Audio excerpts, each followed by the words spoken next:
한번 1년 동안에 그렇게 읽은 것 같아요. 그래서 정말 예수가 진짜인가? 왜 예수 때문에 사람들이 저렇게 편하나? 또 기독교는 진짜인가? 특별히 교회가 진짜인가? 그런 생각을 많이 하게 됐어요. 그래서 한번 우선 성경부터 확인해보자. 그래서 예수님은 진짜 뭐라고 그랬나? 남한테 전해 듣는 게 아니라 내가 직접 한번 이렇게 만나보고 들어보자. 그렇게 시작이 된 거예요. 거의 기자 정신이네요. 네. 아니 근데 그게 25년 동안 다니시는 회사를 그만둘 정도로 큰. 예, 저로서는 굉장히 충격적이었어요. 왜냐하면 그렇게 제가 쭉 읽어보고 내린 결론은 예수님은 진짜인데 왜 이 땅에 크리스찬들이 이렇게 가짜가 많나? 예수님은 진짜인데 왜 교회는 이 모양인가? 예수님은 진짜 기독교인가? 이제 그런 고민을 하게 됐고 한번 신학교를 가서 한번 답을 얻어보자. 그렇게 결심을 한 거죠. 그때가 이미 50대인데. 예, 53살 나이였어요. 그러면 부인께서는 일단 내 종교 쪽으로 온 건 고맙지만 일을 그만두고 직업을 바꾸겠다고 하니까 약간. 예, 뭐 신학교 간다니까 제일 반대한 사람이 제 아내. 아니 기뻐한 게 아니고요? 뭐 아이도 중고등학생인데 앞으로 이렇게 살 길이 막연하지 않습니까? 그래서 나중에 좀 키워놓고 가든지 아니면 또 그때 IMBC가 상장 준비를 마칠 때니까 주식 스탁 옵션을 좀 행사하고 가야지 무슨 돈으로 공부를 하겠다는 거냐 이제 그런 반대가 있었죠.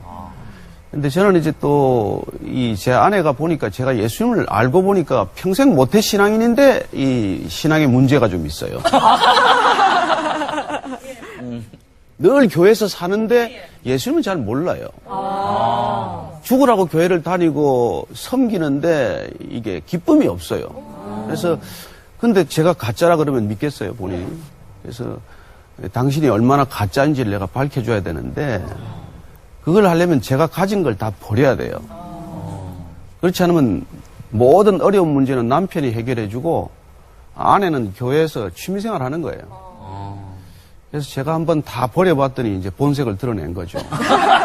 어떻게 해요? 어떻게 하라는 거예요? 걱정이 되죠. 애들 학비며 생활비며 이제. 진짜 우리 믿음이라는 게 그렇게 쉽지 않은 일이에요. 사실은 다 믿는 채 하는 일이 많은 거지.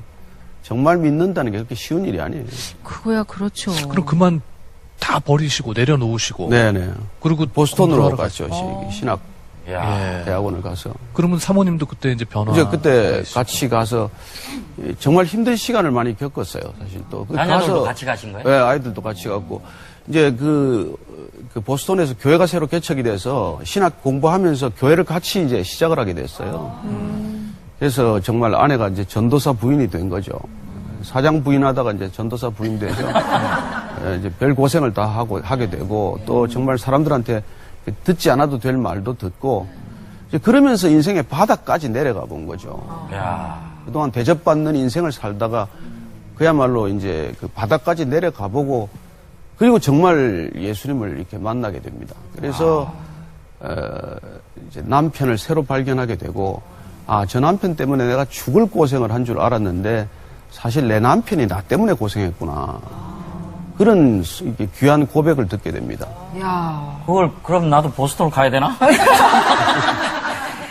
영어 돼요? 영어 돼요? 예? 영어 잉글리 됩니까? 안 됩니다. 영어 안 됩니다. 신학이 쉽지 않더라고요.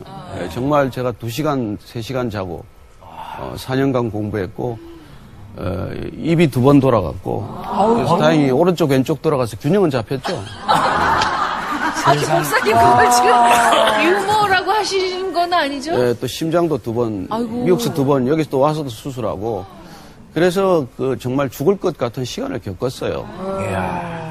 그러면 너무 힘들다. 이렇게까지 내가 본질로 파고들지 그냥 신자로서 믿으시는 거잖아요. 제 아내도 그렇죠. 뭐 제 아내도 예수 믿고 뭐 좋은 장로 되면 됐지. 뭐 그래 꼭 신학까지 해야 되냐 그랬는데 이제 저는 그랬어요. 이 예수님을 만난다는 건 올인하는 거지 한 달이 건치는 게 아니에요. 그러니까 나는 올인하고 싶었고 그렇게 올인할 때 제 아내도 같이 가기를 원했고 같이 가서 이런 그런 시간을 가짐으로써 사실 거기서 뭘 더 안 게 아니라 정말 둘이서 하나 되는 시간을 가진 거죠. 뭐 그전에 그렇게 뭐 사이가 나쁜 건 아니에요. 30년 이상 살았지만 사이가 좋지만 그런 그 둘이 다 정말 바닥까지 내려가 보고 거기서 이렇게 영적으로 하나 된다는 그런 느낌, 그런 이 경험을 하게 되는 거죠. 그러니까 이런 경험을 하셔서 그런지 아까 소개해드린 것처럼 목사님께서는 다른 목사님들은 교회 오라고 하시는데 자꾸 오지 말라 그러고 또 우리 교회 오다가 한 달에 한 번은 딴 교회 가라 그러고 막 이렇게 좀 남다르게 하신다고 하는데 이승현 아나운서. 네. 예. 그런데는 이제 다 이유가 있으신 건데요. 좀 이제 기존의 교회들이 성경의 예수님 말씀과는 좀 다른 부분이 있기 때문에 오늘 우리에게 잘못 우리가 알고 있는 기독교에 대해서, 기독교 진실에 대해서 알려주신다고 하셨습니다. 여러분이 잘못 알고 있는 기독교의 진실 첫 번째 살펴볼게요. 교회에 열심히 나가야 구원받는다. 늘 아니 이렇게 뭐 듣고 교회하고 살았는데. 구원하고는 상관이 없을 수도 있고 또 요즘 뭐 이단 교회가 얼마나 많습니까? 그래서 예수님을 만나야 구원받는 거지 교회 열심히 나간다고 구원받는 건 아니에요. 그래서 제가 교회 나오지 말라는 게 아니라 교회를 가지 말라는 뜻이 아니라 사실은 교회 가는 것으로 불충분하다는 것이죠.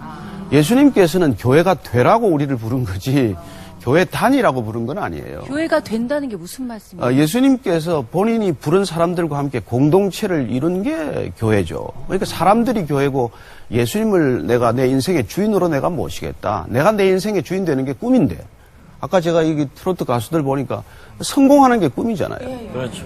그리고 1인자가 되는 게 꿈인데 그게 아니라 예수님과 함께 사실은 이 세상을 살만한 세상으로 만드는 공동체 그 이름을 지어준 게 교회예요. 그러니까 교회만이 사사로운 이익이나 내 이해관계만을 추구하는 사람 사실 그런 사람과는 가장 상반된 삶을 살기 시작하는 것이죠. 저는 진짜 크리스찬이야말로 이렇게 공적인 삶을 살 수 있다 그렇게 믿습니다. 그래도 교회 열심히 다니고. 그래서 교회가 되어야 되기 때문에 예. 교회 나오는 것 왔다 갔다 하는 것만으로는 불충분하다는 것이죠. 진짜 마음속에. 그러다가 종교인은 될 수 있을지 몰라도 정말 예수님과 함께 살아가는 진정한 신앙인은 되기가 쉽지 않아요. 형식에 치우칠 수 그렇죠. 있다는 말씀입니다. 그래서 예수님이 지금도 오신다면 아마 교회 다니는 사람들을 불러내서 그분이 직접 정말 진정한 교회가 되기로 또 이렇게 결정을 하실 거예요. 그 맞는 말씀인 것 같네요. 그러니까요. 자, 우리가 잘못 알고 있는 기독교의 진실 두 번째 살펴볼게요. 천당 마일리지는 애초에 없었다. 착한 일 많이 해야 천당 간다고 알고. 저는 사실은 종교라는 전체가 이 마일리지 시스템이에요.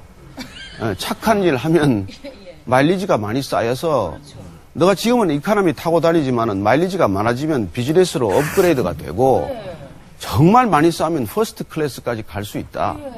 근데 예수님은 그게 아니에요. 너희들이 쌓고 있는 마일리지는 아무 소용이 없다. 왜냐하면 그런 마일리지는 너 자신을 위해 쌓는 거기 때문에 그건 하늘나라의 기준과는 전혀 다른 기준이다 그거예요. 아니 땅에서 소용이 있지 하늘나라에서 무슨 소용이 있겠니. 그래서 그분께서는 내가 너희들이 쌓을 수 없는 마일리지 소용없는 마일리지 아니라 나하고 함께 가자는 거예요. 그래서 그분 만나서 같이 가면 되는데 그동안 우리가 쌓은 마일리지 그거 가지고 갈 수 있는 건 아니라는 거죠. 그러니까 어떤 종교 통합을 하더라도 종교 통합이라는 건 사실은 마일리지 교환 시스템을 만들자는 거예요. 야, 불교에서 쌓는 마일리지나 무슬림이 쌓는 마일리지나 크리스찬이 쌓는 마일리지 다 똑같은 거지 뭐 그게 다르냐. 근데 예수님은 그런 마일리지 가지고는 안 된다는 분이에요. 그게 교회 다니면서 제일 힘들었던 분이에요. 예. 부분이에요. 예. 아니, 착하고 선행을 쌓고 사는데 천당 못 간대요. 그게 무슨 교회야? 뭐, 그게 무슨, 종교야? 뭐, 이렇게 생각을 했거든요. 예. 그래서 그게 이제 사실은 예수님께서 이 땅에 오실 때부터 내가 그 문제를 해결해 주겠다. 우리가 무슨 돈 문제, 건강 문제, 무슨 뭐 자리 문제 이것 때문에 그분이 십자가를 졌겠어요? 우리 여러분 병 하나 낫게 하려고 여러분 저기 진급 안 되는데 진급 좀 잘 되게 하려고 그리고 내가 이게 돈 요새 못 버는데 부도날 지경인데 그 돈 좀 막아주겠다고 십자가를 질 이유가 뭐가 있어요? 그건 우리의 죄 문제를 해결하겠다는 거고 그 죄 때문에 가로막혀서 네가 하나님하고 아버지 관계도 안 되니 내가 이 문제를 해결하면 너는 하나님이 아버지인 줄 알게 될 거다. 그래서 제자들한테 가르칠 때 하나님을 아빠라고 부르라고 그래요. 아빠. 무슨 아빠가 종교입니까? 아빠를 종교로 만들면 컬트죠. 그리고 그분 자신을 소개해요. 나는 생명의 떡이다. 나는 세상의 빛이다.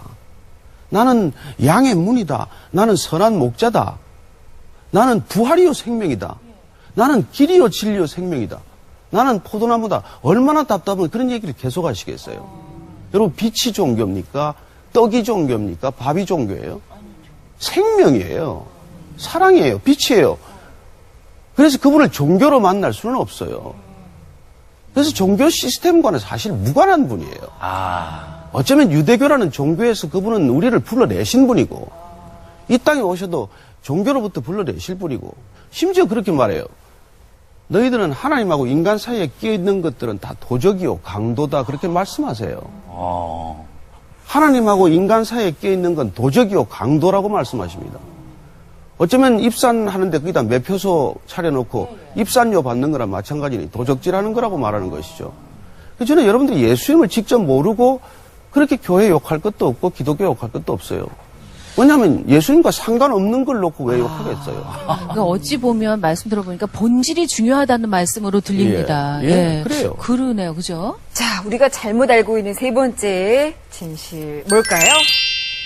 내가 똑바로 사는 게 진정한 전도다. 예수님께서 이런 얘기를 하세요. 너희들 밖에서 세상에서 잘 사는 사람들을 너희들 불러다가 데려와가지고 너희들보다 더 악한 사람을 만들어 놓는구나.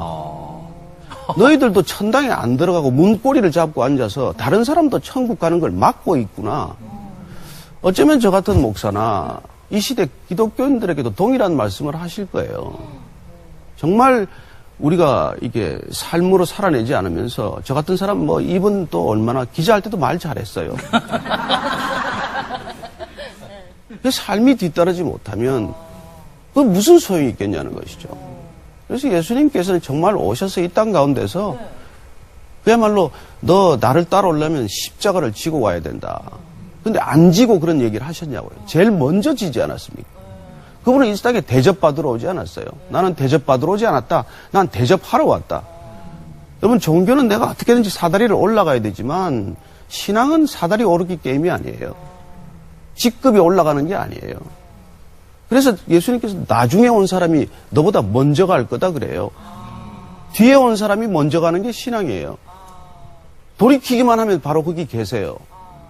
부르기만 하면 그분 바로 오세요. 그래서 내가 내 안에 들어가서 같이 좀 살아보자. 그게 예수님의 진정한 의도예요.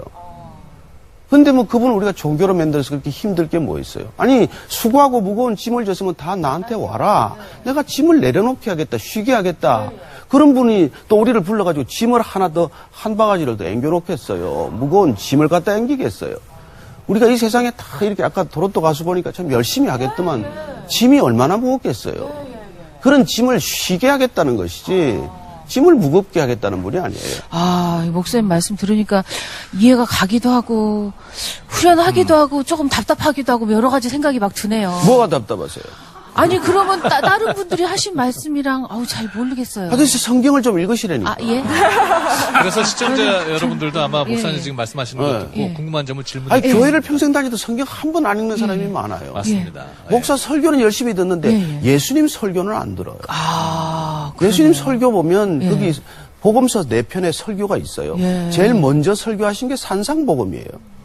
제일 마지막에는 제자들하고 헤어지기 전에 십자가 지기 전날 밤에 제자들하고 12명 앉혀놓고 최후의 만찬. 성찬식 하면서 설교하세요. 그 2편 설교라도 읽어보시면 다를걸요.